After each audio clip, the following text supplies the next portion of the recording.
യോഹന്നാന്റെ സുവിശേഷം 17:20 അവർക്ക് വേണ്ടി മാത്രമല്ല, അപ്പോസ്തലന്മാർക്ക് വേണ്ടി മാത്രമല്ല, അവരുടെ വചനം മൂലം എന്നിൽ വിശ്വസിക്കുന്നവർക്ക് വേണ്ടി കൂടിയാണ് എന്നിൽ വിശ്വസിക്കാതിരിക്കുന്നവർക്ക് വേണ്ടി കൂടിയാണ് ഞാൻ പ്രാർത്ഥിക്കുന്നത്. അപ്പൊ ആ പ്രാർത്ഥന ഞങ്ങൾ ചോര വിയർക്കണ സമയത്ത് പോലും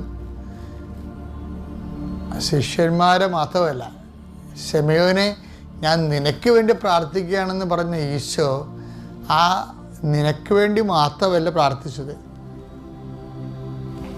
ശിമയോൻ നീ എഴുന്നേറ്റ് മറ്റുള്ളവരെയും ബലപ്പെടുത്താൻ പറയുമ്പോഴും ആ ബലപ്പെടുത്തപ്പെട്ട അപ്പോസ്തലന്മാർക്ക് വേണ്ടി മാത്രമല്ല ഈശോ പ്രാർത്ഥിക്കണത്. ഈ ലോകത്തിൻ്റെ അവസാനം വരെ ഈശോയിൽ വിശ്വസിക്കാനിരിക്കുന്ന എല്ലാവർക്കും വേണ്ടി ഈശോ പ്രാർത്ഥിക്കുന്നുണ്ട്. അതാണ് പ്രേക്ഷിത പ്രവർത്തനം എന്ന് പറയുന്നത്.